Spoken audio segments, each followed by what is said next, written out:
Alors ce matin, on va être dans un passage qui est avant la naissance de Jésus, mais qui contient une prophétie extraordinaire. On va retrouver Zacharie, qui est en fait l'oncle de Jésus, qui va être le père de Jean-Baptiste. Et puis Zacharie était un prêtre qui servait Dieu, c'est un prêtre juif, qui servait Dieu au temple, si vous n'êtes pas familier, il servait Dieu là. Et un jour, pendant qu'il était en train de servir Dieu, un ange lui est apparu pour lui annoncer quelque chose d'extraordinaire. Son épouse et lui étaient très avancés en âge, son épouse était stérile, il n'avait pas d'enfant. Un ange lui apparaît pour dire, ta femme va être enceinte, le fils qui va naître va être Jean-Baptiste, le prophète qui va annoncer la venue du Messie. Et puis, Zacharie est pris de court un petit peu troublé dans sa foi, un petit peu de difficulté à donner de la crédibilité aux paroles de l'ange. Il me semble qu'un ange qui t'apparaît, tu ne discutes pas trop longtemps, mais bon, il n'est pas tout à fait convaincu. Alors l'ange, pour lui donner un signe pour le convaincre, va le frapper de silence. Il va tomber muet, tout simplement pour les 9 prochains mois, jusqu'à temps que son épouse accouche. Et Stéphane va nous lire un passage ce matin. On va s'attarder sur les premières paroles que Zacharie va prononcer immédiatement après la naissance de son fils. Ça fait 9 mois qu'il attend pour parler, le monsieur, puis il part en louange, puis le Saint-Esprit vient sur lui. Puis ce texte prophétique-là est tout simplement extraordinaire. Alors, on va aller dans un mot de prière, puis on va écouter la lecture de la parole de Dieu. Seigneur Jésus, quelle joie de se retrouver vraiment à l'orée de cette fête chrétienne merveilleuse, Seigneur. Seigneur, si ta mort sur la croix et ta résurrection est le moment charnière où tout est rendu possible pour l'humanité, Seigneur, tout ça a commencé par ta naissance. Et les chrétiens ont bien fait, Seigneur, de souligner ta venue en ce monde parce que c'est un jour de joie, Seigneur. C'est un moment de fête pour les chrétiens partout sur la terre. C'est un moment pour ouvrir la bouche et annoncer la venue du Sauveur, annoncer la paix qui vient au milieu des hommes, la paix que Dieu apporte aux hommes, Seigneur. Seigneur Jésus, ce matin, on est assemblés pour te célébrer, pour t'adorer, pour t'élever dans nos cœurs. Alors, je te demande de venir nous rencontrer dans cette prophétie absolument extraordinaire, riche de l'Évangile, riche d'une bonne nouvelle pour les hommes, Seigneur. Et si quelques personnes parmi nous ce matin n'ont pas le cœur dans la joie pour toutes sortes de raisons, Seigneur, on te demande de venir leur apporter cette joie communicative de Zacharie qui n'est même pas conscient de tout ce qu'il est en train d'annoncer, Seigneur, mais ce qu'il annonce est extraordinaire et merveilleux, Seigneur. Viens remplir nos cœurs d'adoration, car tu es digne, Seigneur, de recevoir nos louanges, notre joie. Et tu es digne, Seigneur, qu'on s'avance dans les fêtes en annonçant à notre tour la bonne nouvelle que le Fils de Dieu est venu parmi les hommes. C'est en Jésus-Christ qu'on prie. Amen. On va écouter la lecture de la parole de Dieu. La lecture de ce matin est tirée de l'Évangile de Luc au chapitre 1 et je vais lire les versets 67 à 80 de Cantique de Zacharie dans la Nouvelle Édition Genève. Luc, chapitre 1, verset 67. Zacharie, son père, fut rempli du Saint-Esprit et il prophétisa en ces mots. « Béni soit le Seigneur, le Dieu d'Israël, de ce qu'il a visité et racheté son peuple. Il nous a suscité un puissant sauveur dans la maison de David, son serviteur, comme il l'avait annoncé par la bouche de ses saints prophètes des temps anciens. Un sauveur qui nous délivre de nos ennemis et de la main de tous ceux qui nous haïssent. C'est ainsi qu'il manifeste sa miséricorde envers nos pères et se souvient de sa sainte alliance, selon le serment par lequel il avait juré à Abraham, notre père, de nous permettre, après que nous serions délivrés de la main de nos ennemis, de le servir sans crainte, en marchant devant lui dans la sainteté et dans la justice tous les jours de notre vie. Et toi, petit enfant, tu seras appelé prophète du Très-Haut, car tu marcheras devant la face du Seigneur pour préparer ses voies, afin de donner à son peuple la connaissance du salut par le pardon de ses péchés. Grâce aux entrailles de la miséricorde de notre Dieu, en vertu de laquelle le soleil levant nous a visités d'en haut pour éclairer ceux qui sont assis dans les ténèbres et dans l'ombre de la mort, pour diriger nos pas dans les chemins de la paix. Or, l'enfant croissait et se fortifiait en esprit, et il demeura dans le désert jusqu'au jour où il se présenta devant l'Éternel. Merci Stéphane.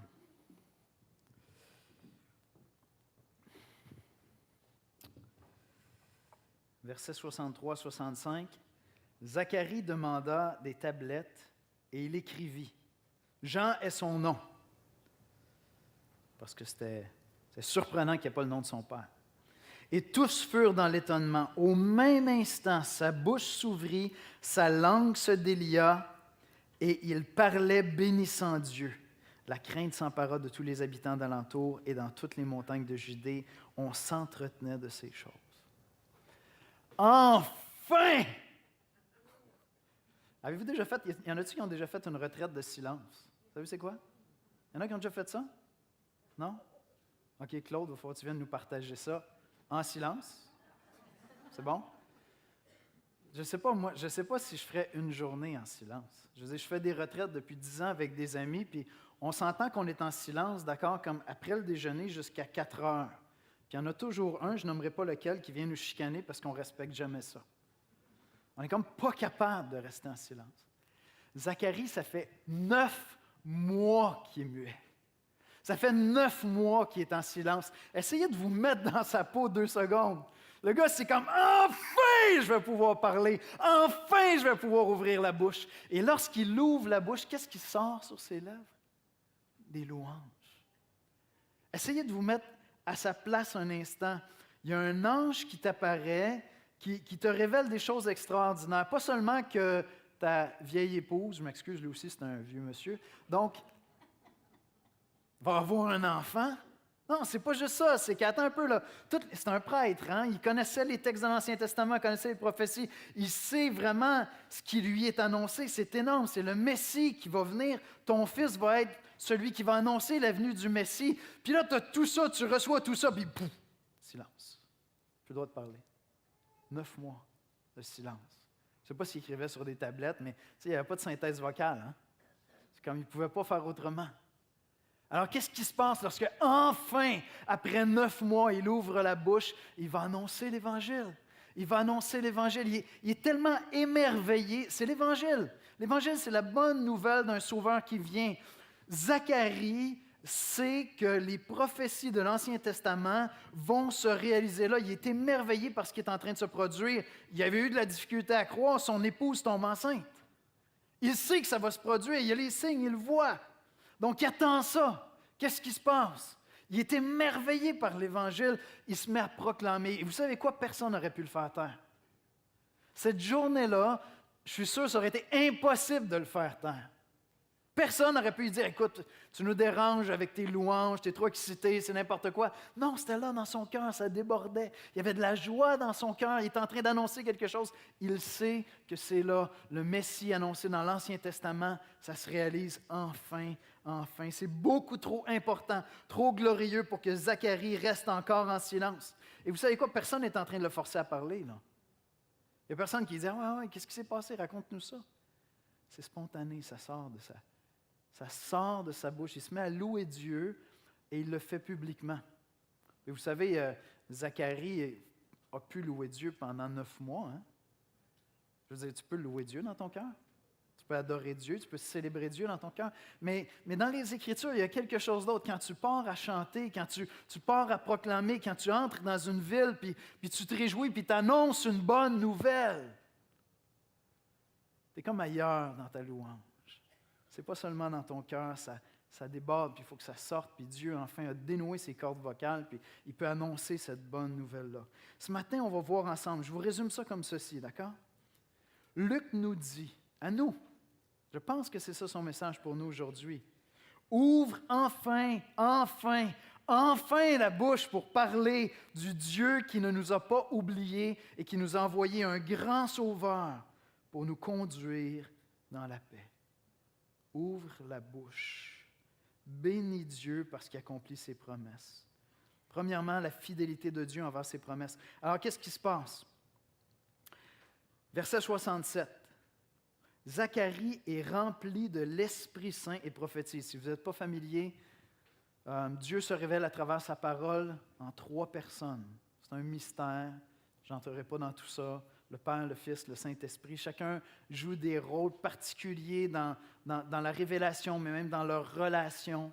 Dieu en 3 personnes. Et l'Esprit Saint vient sur Zacharie, vient remplir Zacharie. Et Zacharie va se mettre à prophétiser. Ce que Zacharie va dire ne peut pas venir seulement de lui. En fait, Zacharie va commencer à dire des choses qui dépassent la somme de ses connaissances. Zacharie, comme je l'ai dit, c'est un prêtre. C'était un prêtre juif. Il étudiait l'Ancien Testament depuis probablement sa jeunesse. Il connaissait les prophéties. Donc, il y avait beaucoup de connaissances pour annoncer quelque chose. Mais quand on prend le temps d'étudier la prophétie, les louanges que Zacharie va se mettre à prononcer, ça dépasse de loin ce qu'il pouvait concevoir lui-même. Ça ne venait pas seulement de lui, ça venait de l'Esprit de Dieu. Puis en fait, il y a une grande partie de ce que Zacharie dit qu'il ne pouvait même pas comprendre entièrement. Je veux dire, si tu ne connais pas la vie de Jésus-Christ, qui n'est pas né encore à ce moment-là, d'accord? Si tu ne connais pas sa vie, son ministère, sa mort sur la croix, sa résurrection, puis ensuite de ça aussi, l'histoire de l'Église composée de gens de toutes les nations de la terre, tu ne peux pas comprendre complètement cette prophétie-là. Donc, Zacharie est en train de parler rempli de l'Esprit de Dieu, inspiré par le Saint-Esprit. Il parle de choses qu'il ne peut pas comprendre entièrement lui-même. Il n'avait aucune idée à quel point ce qu'il dit là est absolument extraordinaire. En fait, quand j'étais en train d'étudier le passage, je me disais, je pense que si à ce moment-là, après qu'il ait prophétisé comme ça, un ange lui était apparu pour expliquer à Zacharie ce qui allait se produire par la suite avec Jésus, qui allait mourir sur la croix, ressusciter d'entre les morts, puis ensuite des païens, des non-juifs, des gens de toutes les nations viendraient à croire et seraient joints au peuple de Dieu. Je pense qu'il aurait douté, puis l'ange aurait dû le frapper encore une fois de silence. Je fais une joke, mais il y a quand même une leçon pratique ici. Très, très simple. Tu n'as pas besoin de comprendre toute la profondeur, toute la beauté, toute la richesse de l'Évangile pour l'annoncer. Zacharie est en train d'annoncer l'Évangile. L'Évangile, c'est une bonne nouvelle. C'est la bonne nouvelle de Jésus-Christ. Et si vous lisez attentivement cette prophétie, l'Évangile est là dans toute sa beauté. Maintenant, tout n'est pas là, puis Zacharie ne comprenait même pas tout ce qu'il annonçait. Tu n'as pas besoin de comprendre parfaitement toute la richesse et la profondeur de l'Évangile. Tu n'as pas besoin d'avoir pris 6 cours d'évangélisation. Tout ce que tu as besoin, c'est d'être émerveillé par la bonne nouvelle de Jésus-Christ. Que l'Esprit Saint t'ait aidé à saisir ce que Christ a fait pour toi, puis tu peux ouvrir la bouche. Tu peux annoncer l'Évangile de Jésus-Christ. Simplement avec ce qu'il y a déjà de merveilleux que tu as découvert, parce que Zacharie avait découvert quelque chose d'extraordinaire déjà. Dieu n'a pas oublié ses promesses, alors on en vient aux promesses. Le passage nous dit que Dieu est fidèle à ses promesses. Regardez le verset 68. « Béni soit le Seigneur, le Dieu d'Israël, de ce qu'il a visité et a racheté son peuple. » Au verset 70, « Comme il l'avait annoncé par la bouche de ses saints prophètes des temps anciens. » Au verset 73, « Selon le serment, selon la promesse par laquelle il avait juré à Abraham notre Père. » Et donc, Zacharie est en train de prophétiser par l'Esprit Saint, est en train d'annoncer que Dieu est fidèle et qu'il n'oublie pas ses promesses. Dieu est fidèle et il n'oublie pas ses promesses. Plusieurs de ces promesses-là remontent à des siècles et des siècles. Mais Dieu est fidèle et n'oublie pas ses promesses. Dieu n'a pas oublié son peuple. Dieu est fidèle. C'est vrai que les chrétiens, on marche par la foi. Les croyants ont toujours marché par la foi. Nous avançons toujours par la foi. C'est par la foi qu'Abraham a quitté sa terre natale puis qu'il est parti. C'est par la foi qu'Israël a quitté l'Égypte puis s'est rendu dans la terre promise. C'est par la foi que les prophètes ont annoncé. C'est par la foi que nous avançons aussi maintenant. Mais notre foi n'est pas aveugle. Notre foi repose sur la fidélité de Dieu. Notre foi repose sur le fait qu'on peut regarder en arrière. Et si Zacharie pouvait regarder en arrière, imaginez-nous, on vit en 2018, on va passer à 2019. 2019 après Jésus-Christ. Jésus-Christ. Et donc, on regarde en arrière à la fidélité de Dieu, à ses promesses, et on regarde en avant avec foi. Avec foi. Il a été fidèle à sa promesse faite à Abraham, verset 72. C'est ainsi qu'il manifeste sa miséricorde envers nos pères et se souvient de sa sainte alliance, selon le serment par lequel il avait juré à Abraham, notre père. Voici la promesse que Dieu avait faite à Abraham. On pourrait aller vers différents passages. Je pense que celui qui reflète le mieux ce à quoi Zacharie fait allusion ici se trouve dans Genèse 22, les versets 17-18. Je vais juste vous les lire. « Je te bénirai et je multiplierai ta postérité. » C'est Dieu qui parle à Abraham, d'accord, des siècles avant la venue de Jésus. « Je te bénirai et je multiplierai ta postérité, ta descendance, comme les étoiles du ciel et comme le sable qui est sur le bord de la mer. Et ta postérité possédera la porte de ses ennemis. Toutes les nations de la terre seront bénies en ta postérité parce que tu as obéi à ma voix. » Zacharie ne réalise pas qu'il est en train de faire allusion à ce que Dieu va accomplir en venant bénir toutes les nations de la terre. Et quelle est cette bénédiction pour toutes les nations de la terre? Zacharie ne pouvait pas comprendre ça. Les Juifs, c'était un mystère pour eux de réaliser à quel point la bonne nouvelle n'était pas seulement pour eux, mais pour tous les hommes, toutes les femmes de la terre, de toutes les nations de la terre, qui ouvriraient leur cœur à cette bonne nouvelle-là. Tous ceux que Dieu appellerait des confins de la terre, de toutes les nations. Dieu est fidèle à ses promesses et Dieu a été fidèle à sa promesse faite à Abraham. Cette fidélité-là a commencé à se manifester lorsque Jean-Baptiste est né. Puis Jean-Baptiste a commencé à annoncer la venue du Seigneur. Puis le Seigneur lui-même est né. Jésus est né à Bethléem. Maintenant, cette fidélité-là a continué à se manifester lorsque Christ est mort sur la croix, qui est ressuscité d'entre les morts et que l'Évangile a commencé à être proclamé à toutes les nations de la terre. Ici, ce matin, il y a des gens de plein de nationalités sur la terre. Mais vous savez quoi? S'il y a quelqu'un ici qui est d'origine juive, c'est une exception. Il n'y en a pas beaucoup ici parmi nous ce matin, je peux vous le garantir. Et donc, nous savons que Dieu est fidèle à ses promesses. Il a été fidèle à cette promesse faite à Abraham, que toutes les nations de la terre seraient bénies dans sa postérité parce que Jésus est descendant de David et descendant d'Abraham. Dieu est fidèle à ses promesses. En fait, on vient de terminer une série dans l'Apocalypse. Puis un des noms qui est donné à Jésus, c'est quoi? Comment on l'appelle? Fidèle et véritable. Fidèle et véritable. À plusieurs reprises dans l'Apocalypse. Fidèle, c'est ça son nom. Notre Sauveur, notre Seigneur, notre Dieu s'appelle fidèle. Il s'appelle fidèle. Chaque jour, quand je me lève, je commence ma journée, je vais dans la prière, puis depuis quelque temps, j'ai écrit un certain nombre de requêtes de prière qui n'ont rien à voir avec des situations que je suis en train de traverser, c'est des prières que je veux repasser dans mon cœur puis devant le Seigneur le matin. Je vais vous en partager une autre tout à l'heure, mais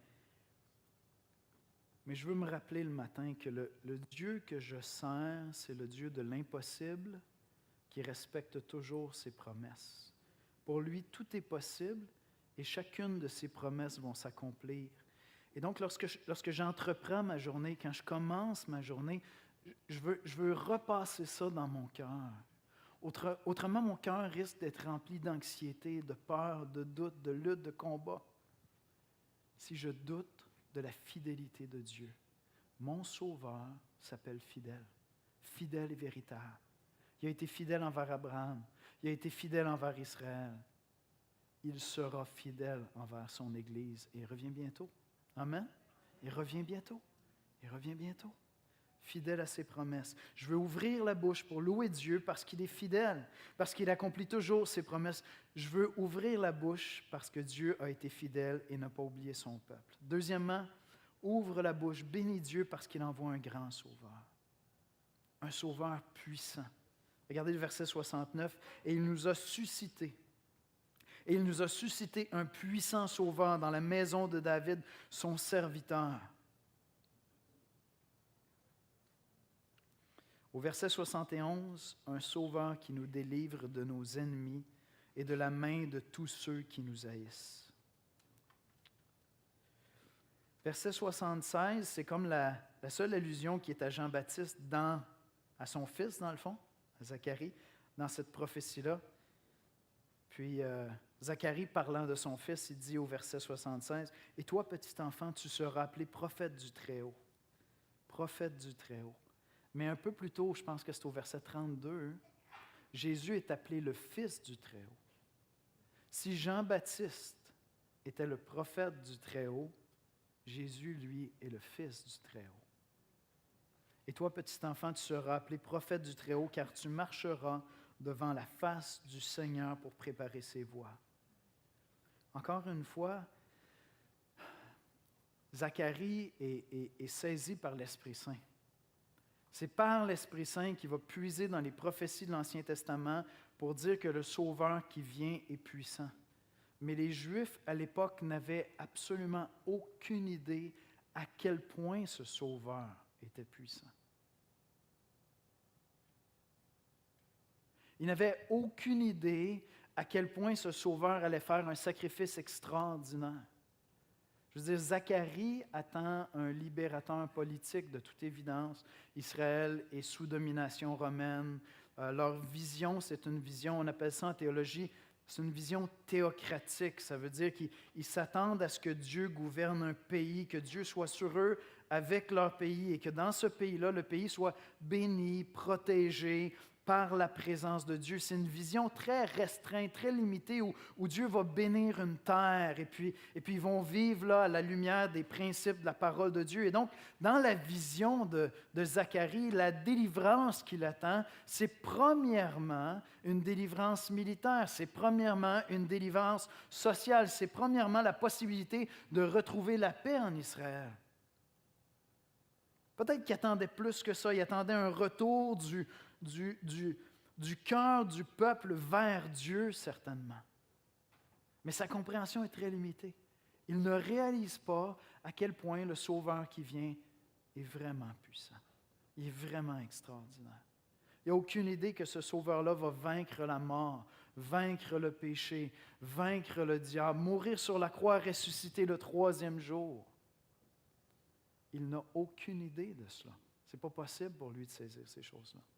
Et pourtant, il sait qu'il est puissant parce qu'il dit à son fils, il dit, tu vas préparer la voie du Seigneur. La voie du Seigneur.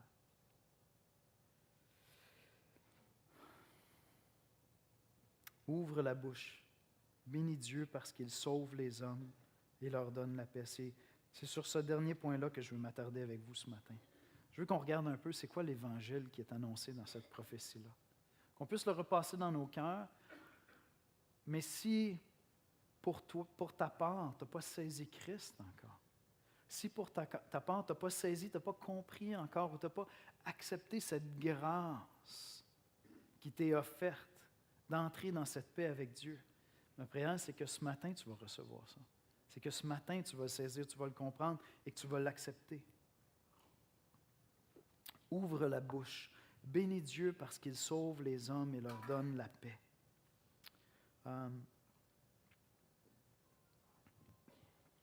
Quand on lit toute la prophétie, il est question d'une délivrance. Le Seigneur vient racheter son peuple, il vient les libérer de leurs ennemis. Ils vont pouvoir être délivrés de tous ceux qui les haïssent. Ils vont pouvoir vivre dans la paix. Ils vont pouvoir servir sans crainte parce qu'ils ont été délivrés de leurs ennemis.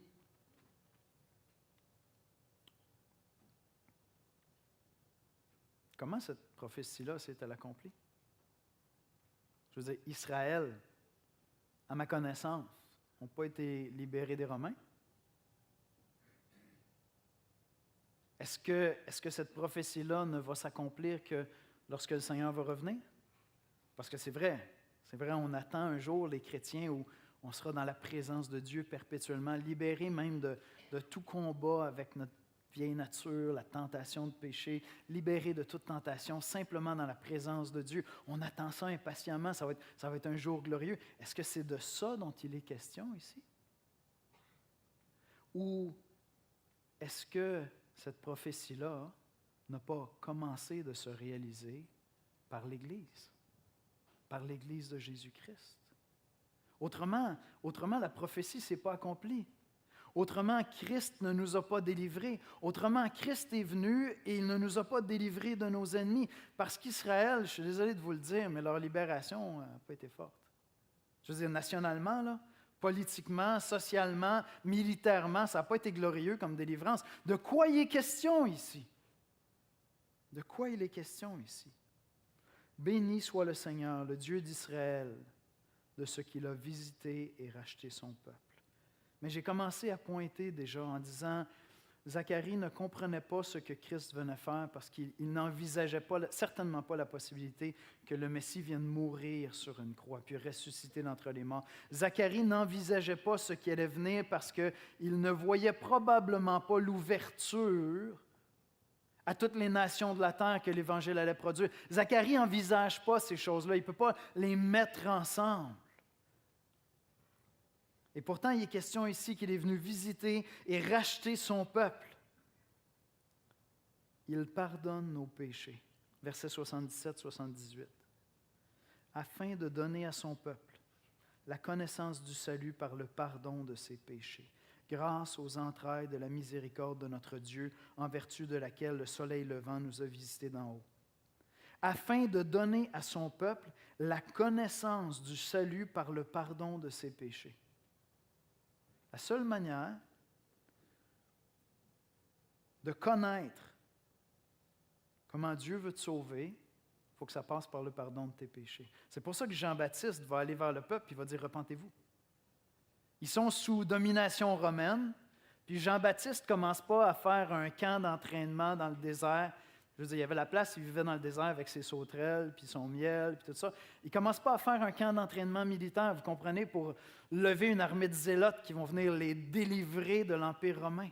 Non, il s'en va vers le peuple, parce que la délivrance première, la délivrance la plus importante commence, le salut commence par le pardon des péchés. Le salut commence par le pardon des péchés, afin de donner à son peuple la connaissance du salut par le pardon de ses péchés. Dieu veut te sauver. Dieu veut sauver les hommes. Dieu veut sauver les hommes. Dieu aime les hommes. Il a envoyé son Fils mourir sur la croix pour nos péchés. Dieu veut nous sauver. Mais le salut qu'il veut nous apporter nous demeure inaccessible tant et aussi longtemps qu'on ne se découvre pas pécheur devant Dieu. Je ne sais pas si c'est vrai, on m'a raconté, en fait, j'ai connu quelqu'un qui faisait des sauvetages en mer. Alors, je ne sais pas s'il y a plusieurs lifeguards ici, fait que je m'aventure, vous viendrez me corriger après. Mais lui, il racontait qu'il y avait des sauvetages à faire en mer, puis il le faisait avec un masque. Et donc, ce n'était pas possible pour lui de s'approcher de quelqu'un qui est en train de se noyer avec un masque, parce que le réflexe, c'est d'aller vers le visage de la personne. Donc, si j'ai bien compris, la plus grande menace pour sauver quelqu'un qui est en train de se noyer en eau profonde, c'est la personne elle-même. C'est elle qui est sa plus grande menace. Ce n'est pas l'eau autour, il y a quelqu'un qui veut venir t'aider, mais c'est toi le plus grand danger. Cet ami-là m'avait raconté que lorsqu'il devait faire une intervention en eau profonde, avec un masque, il plongeait. Qu'est-ce qu'il faisait? Il tirait sur les pieds de la personne. Au besoin, il cognait pour pouvoir aller le prendre de dos après ça et le sortir. Dieu veut te sauver. Dieu veut sauver les hommes. Il a donné son Fils. Il a donné son Fils aîné. On va fêter sa naissance. Tu peux plonger dans la parole, tu peux découvrir l'Évangile, tu peux explorer l'Évangile. Dieu veut sauver les hommes. Dieu veut sauver les gens dans ta famille. Dieu veut sauver les gens dans ma famille. Mais le salut n'est possible que si j'accepte que je suis pécheur. Autrement, c'est moi mon plus grand obstacle à être sauvé. C'est moi mon plus grand danger. Et je vais rester avec mon illustration de mon sauvetage de noyade. Quand l'Esprit Saint commence à travailler dans ta vie, puis il commence à te révéler combien tu es pécheur, ça peut devenir très, très, très déstabilisant. Les mois qui ont précédé ma conversion étaient profondément troublants. Parce que j'étais en train de perdre mes repères. Avant mes repères, c'était moi, je m'appuyais sur moi, puis Dieu confirmait progressivement que je ne pouvais pas m'appuyer sur moi. Et ce n'est pas tout le monde qui vit ça comme ça, mais peut-être que toi, tu vas pouvoir t'identifier à ça. Et pendant que j'étais en train de revoir cette image-là d'un sauvetage d'une noyade, je me disais, moi, je suis le gars, quelques mois avant ma conversion, là. Moi, ça s'est passé dans le temps des fêtes, j'ai fait allusion à ça dernièrement. Ça s'est passé comme un 31, je pense, 31 décembre, quelque chose comme ça. Puis dans les mois qui ont précédé, au moins tout l'automne, même la dernière année, vous savez quoi? J'étais le gars qui ne voulait pas se faire sauver parce qu'il était en train de paniquer, à qui on avait tiré les pieds, puis qui ne comprenait plus rien de ce qui se passait. J'étais en train de couler, mais quelqu'un est en train de me sauver. Puis j'étais mon pire ennemi. Jusqu'à temps qu'il me knock. Jusqu'à temps que je reçoive un bon jab. Que je relâche un peu. Qu'il puisse me sauver. Et c'est ça que ça a pris. C'est ça que ça a pris. Dieu veut sauver. Dieu veut sauver. Mais il faut accepter que ce n'est pas toi qui vas te sauver. Et c'est tout le contraire du self-help movement qui est très, très, très en vogue. Puis ça me fascine. J'aime étudier la psychologie humaine. J'aime comprendre comment je peux comme hacker mon cerveau en disant, OK, si je fais ça, ça va être plus facile de faire ça, je vais mémoriser mieux. Moi, je suis un scout, j'aime avoir plein de disciplines puis tout le kit. Fait que ça va, j'aime ça, cette affaire-là. Mais le self-help movement, lui, ce qu'il dit, c'est que tu peux toi-même complètement te réaliser. Et c'est tout le contraire de l'Évangile. L'Évangile dit non, le salut de Dieu, le sauvetage que Dieu veut opérer dans ta vie, ça commence au moment où tu reconnais que tu es pécheur, parce que c'est la connaissance du salut passe par le pardon des péchés. Ça prend cela. Et puis Dieu vient nous délivrer de tous nos ennemis. Encore une fois, j'étais en train d'étudier la prophétie, puis c'est tellement fort dans le texte, un sauveur qui nous délivre de nos ennemis et de la main de tous ceux qui nous haïssent. Mais je veux dire, si ce texte-là s'accomplit seulement littéralement, hein, honnêtement, ça va s'accomplir seulement au retour de Jésus. Là. Israël n'a jamais, encore aujourd'hui, Israël n'est pas délivré de tous ses ennemis. Israël n'a jamais été délivré de tous ses ennemis politiques. Si ce texte-là ne s'accomplit que littéralement, c'est un texte qu'on n'applique pas maintenant. Mais ce serait vraiment se méprendre sur la nature de l'Évangile, sur la nature de l'œuvre que Jésus a faite, sur la nature de la délivrance que Jésus a opérée. On lit dans Colossiens, une lettre du Nouveau Testament, donc après la mort de Jésus, après sa résurrection, Colossiens 1, 13, 14, « Il nous a délivrés de la puissance des ténèbres et nous a transportés dans le royaume de son Fils bien-aimé, en qui nous avons la rédemption, le pardon des péchés. » Un passage qui me revient souvent à l'esprit de ce temps-ci, c'est dans Éphésiens 6, verset 12. C'est drôle parce que je ne savais même pas que j'allais prêcher dans ce passage-là, puis ce passage-là n'arrête pas de me revenir à l'esprit. « Car nous n'avons pas à lutter contre la chair et le sang, mais contre les dominations, contre les autorités, contre les princes de ce monde de ténèbres, contre les esprits méchants dans les lieux célestes. » Je vous ai dit que j'allais vous partager une autre prière que j'ai écrite, puis que je repasse tous les matins dans mon cœur depuis quelque temps. Voici ce que j'ai écrit, je vous le lis littéralement. Je dis au Seigneur, « Seigneur, je ne lutte pas contre les gens. Mon combat est contre le péché et le diable et la chair, qui veulent m'éloigner des gens que j'aime et que je veux servir. Seigneur, je ne lutte pas contre les gens. Mon combat est contre le péché et le diable et la chair, qui veulent m'éloigner des gens que j'aime et que je veux servir. quand tu places ta foi en Jésus-Christ, Christ vient te faire passer d'un endroit où tu étais esclave de toi-même, esclave de tes désirs mauvais, tes désirs qui sont contraires à Dieu. Les Écritures nous disent qu'il y a une lutte en nous parce que chaque être humain a été créé à l'image de Dieu, puis on a l'intuition des choses bonnes. Souvent, que tu sois de n'importe quelle religion, de n'importe quelle croyance, tu as l'intuition des bonnes choses à faire, de ce qui serait sain à faire. Et pourtant, il y a des luttes à l'intérieur de nous où on veut aller ailleurs. La Bible appelle ça la nature pécheresse. Et lorsque tu deviens chrétien, tu es délivré de la domination de ces désirs-là. Parce que Christ t'arrache littéralement du royaume du diable pour t'amener dans le royaume de Christ. Et tu es délivré de la domination. Je ne suis pas en train de dire qu'on n'a plus de combat, là, vous comprenez? On lutte, dans le Nouveau Testament, on appelle ça le vieil homme. Hein? On lutte avec la chair, le vieil homme, jusqu'à la mort. On a comme des fois des dispositions à faire le mal, puis on est tenté, puis là, il y a un combat à l'intérieur de nous. Mais j'ai deux options lorsque j'étudie cette prophétie-là. Soit qu'elle ne s'est pas du tout réalisée, puis elle va se réaliser seulement au retour de Christ. Ou soit qu'elle est réalisée et j'ai vraiment été délivré de mes ennemis. J'ai été délivré de mon adversaire, le diable. J'ai été délivré de toute force qui veut s'opposer à moi. J'ai été délivré de ma nature pécheresse. Et donc, ça change énormément de choses parce que je ne suis jamais en guerre avec des gens. C'est important ce que je vous apporte là. Je ne suis jamais en guerre avec des gens. Je n'ai pas à lutter avec la chair et le sang. Tu es dans ta maison, ça ne va pas bien, il y a des tensions dans ton couple, tensions avec les enfants.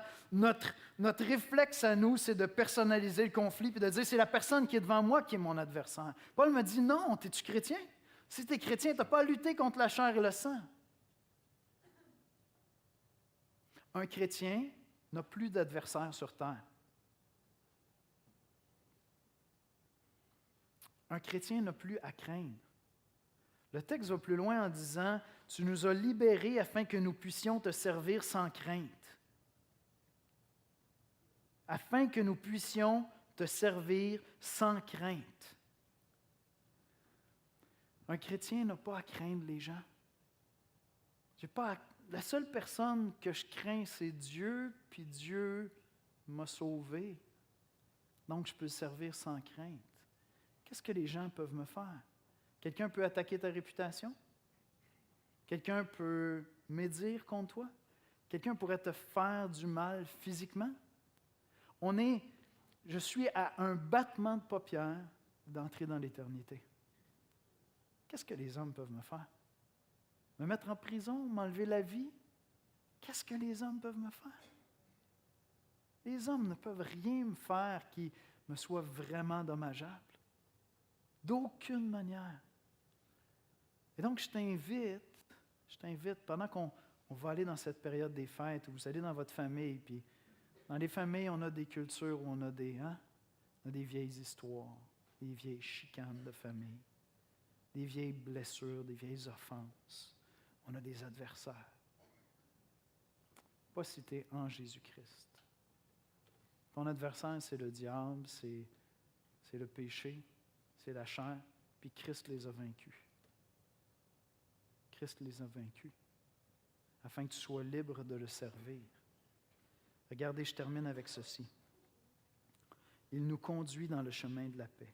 Verset 79. Pour éclairer ceux qui sont assis dans les ténèbres et dans l'ombre de la mort, pour diriger nos pas dans le chemin de la paix. Cette paix-là, je l'attends d'une manière parfaite quand Christ va revenir. Mais à partir du moment de ma conversion, j'ai commencé à marcher dans le chemin de la paix. La paix pour Luc, c'est un concept super important. Ça se rapproche beaucoup de la paix dans l'Ancien Testament. C'est le fait que Dieu est avec toi. À travers toutes les circonstances, Dieu est avec toi. Étienne meurt martyr, Dieu est avec lui. Paul se fait persécuter, Dieu est avec lui. Dieu est avec moi en tout temps parce que je sais que j'appartiens maintenant à son Fils. Et donc, j'apprends à marcher dans cette paix-là. Et lorsque mon cœur est privé de paix, à quelque part, c'est parce que mes yeux se sont détournés de l'Évangile. Je peux avoir des soucis, hein? La vie est tough, la vie est tellement tough, la vie est tellement difficile. Il y a un ami cette semaine qui a prié, puis on priait ensemble. Puis il dit, Seigneur, merci quand même pour 2018. Quand même. C'est intéressant. Quand même. Une année difficile. La vie est tough. La vie est difficile. Donc la vie nous apporte un lot de soucis, un lot d'épreuves, un lot de difficultés. Mais si mon cœur n'est pas dans la paix, d'une manière ou d'une autre, en définitive, à la fin de la conversation, quand on a passé 1 heure à pleurer ensemble sur les malheurs qui t'ont frappé, quand on a passé 2 heures, quand on a passé 3 jours, quand on a passé 3 mois à pleurer ensemble sur les malheurs qui t'ont frappé, à la fin, qu'est-ce qu'on va dire? Regardons à l'Évangile ensemble. Regardons à ce que Jésus-Christ a fait pour nous, parce que c'est là que se trouve la paix. Et Zacharie, sans saisir toute la beauté de ce qu'il est en train d'annoncer, il annonce qu'à cause de ce que Jésus va faire, son peuple va pouvoir marcher dans la sainteté et dans la justice tous les jours de notre vie. Mes amis, on est à l'orée d'une nouvelle année et Dieu nous a placés ici sur la terre pour annoncer l'Évangile de Jésus-Christ. La prophétie de Zacharie est en grande partie réalisée, est en grande partie accomplie. Jésus est venu. Il est mort sur la croix, il est ressuscité d'entre les morts, il a racheté son peuple de ses péchés. Les promesses à Abraham sont accomplies. L'Évangile est annoncé vers toutes les nations de la terre. Et son Église est là pour marcher sans crainte, parce que tous nos adversaires ont été vaincus. Tous nos ennemis ont été vaincus. Ce n'est pas vrai que j'ai à craindre les hommes, je n'ai pas à craindre les hommes. Seulement Dieu, puis je suis en paix avec Dieu. Et donc, je suis libre maintenant. Je suis libre de marcher dans la sainteté et de faire des œuvres de justice. Pendant que vous allez fêter Noël dans vos cœurs, puis en famille, cette semaine, songez aux œuvres de justice que Dieu vous appelle à accomplir pendant les fêtes, en ouvrant la parole le matin, en chantant des louanges comme Zacharie, en annonçant l'Évangile, en faisant le bien, en ne regardant pas aux hommes comme des adversaires, mais en sachant que vous êtes libres. Paul dit, tout est à nous, la terre nous appartient. On connaît déjà la fin de l'histoire. Christ revient bientôt. Je suis à un battement de paupières d'entrer dans l'éternité. Tout ce que j'ai à faire d'ici là, c'est faire ce que Zacharie a fait, ouvrir la bouche. J'inviterai les musiciens à venir me rejoindre. Au même instant, sa bouche s'ouvrit, sa langue se délia, il parlait bénissant Dieu. Béni soit le Seigneur, le Dieu d'Israël, de ce qu'il a visité et racheté son peuple. Zacharie, ça fait 9 mois qu'il est en silence. Ça fait 9 mois qu'il ne peut pas parler, mais il sait qu'il y a des choses extraordinaires qui s'en viennent. Et vous savez quoi? Il ne savait rien du tout. Ce que Zacharie savait, c'était rien comparé à ce que nous connaissons. Puis Zacharie est là pendant 9 mois de silence. Puis quand enfin sa langue se délie, qu'est-ce qu'il fait? Enfin il peut parler. Enfin il peut annoncer l'Évangile. Enfin il est libéré pour louer Dieu. Et c'est quoi le sujet de ses louanges? C'est l'Évangile. C'est l'Évangile. Il est là puis il dit, Dieu est fidèle à ses promesses, Dieu n'a pas oublié son peuple, Dieu a envoyé un sauveur puissant. Il ne sait même pas de quoi il parle pratiquement. Il ne connaît pas la beauté de l'Évangile comme nous on le connaît. Puis ça déborde de ses lèvres, puis il commence à chanter des louanges, il commence à célébrer Dieu. Et en chantant des louanges, il le fait publiquement, il est en train d'annoncer, il est en train de proclamer l'Évangile. C'est ce que Dieu veut qu'on fasse. C'est ce que Dieu veut qu'on fasse. Et si pour toi, Noël, c'est une fête mythique, si pour toi, Noël, c'est une vieille fête que les chrétiens fêtent, mais pas quelque chose de personnel pour toi, peut-être qu'en même temps, tu es en train de te débattre dans l'eau de ta vie, puis tu as l'impression par moment d'être en train de te noyer. C'est bien possible que ce soit toi ton pire adversaire et que tu aies besoin d'accepter de baisser les bras, puis puis de laisser Dieu venir te sauver. Et il va commencer en te montrant que tu es pécheur, en montrant que tu as des péchés dans ta vie, que tu as des désirs qui sont contraires à ceux de Dieu. Et il va te faire comprendre l'Évangile, qu'est-ce que Christ est venu faire en mourant sur la croix. Et alors, tu vas découvrir un Sauveur merveilleux, puissant, glorieux, qui va te donner la victoire à cause de l'Évangile sur tous tes adversaires. Tu vas pouvoir commencer à entrer dans cette vie nouvelle avec nous. Ce ne serait pas une manière extraordinaire de commencer l'année 2019 avec l'Évangile dans ton cœur? Il y a de cela très longtemps pour moi, parce que je suis un vieux bonhomme. Il y a de cela très longtemps. Je suis arrivé à une veillée d'un nouvel an, et d'une année à l'autre, entre le moment des 2 années, je suis devenu un homme nouveau. Parce que l'Évangile de Jésus-Christ, la bonne nouvelle de ce que Jésus a fait, a été pour moi cette année-là, et pour toute l'éternité, le plus beau cadeau que je pouvais recevoir. Jésus-Christ est venu me sauver de mes péchés pour me conduire et m'apprendre à marcher dans cette paix. On va prier ensemble. Seigneur Jésus, on veut t'adorer ensemble ce matin. On veut te célébrer par nos chants. On veut prendre le repas du Seigneur pour se rappeler ton sacrifice, Seigneur. Fêter Noël en englobant à la fois ta naissance, ta mort et ta résurrection, Seigneur. Seigneur Jésus, je suis tellement reconnaissant, je vais être éternellement reconnaissant de ce que tu m'as arrêté dans ma folie et tu m'as aidé à comprendre que je ne pouvais pas me sauver moi-même. Tu m'as aidé à comprendre que je ne parviendrais pas à construire une vie qui te soit vraiment agréable, Seigneur, sans m'abandonner entre tes mains. Tu m'as fait comprendre que j'étais pécheur et que le plus grand de mes adversaires était cette nature pécheresse en moi, le péché qui m'habitait. Et tu m'as accordé cette grâce, Seigneur. Il y a de cela plusieurs années. Le plus beau des cadeaux qu'on peut recevoir à Noël. Un sauveur puissant est entré dans ma vie, Seigneur. Je te bénirai pour l'éternité, Seigneur. Et je te prie, Seigneur, de porter nos cœurs dans la louange maintenant et pendant la période des fêtes, d'ouvrir nos bouches, Seigneur. Enfin, qu'on puisse ouvrir la bouche puis annoncer la bonne nouvelle qu'un sauveur est né, que Dieu veut faire du bien à nos familles, à nos amis, à nos voisins. Il veut les sauver. S'ils veulent bien s'asseoir et entendre la bonne nouvelle de Jésus-Christ.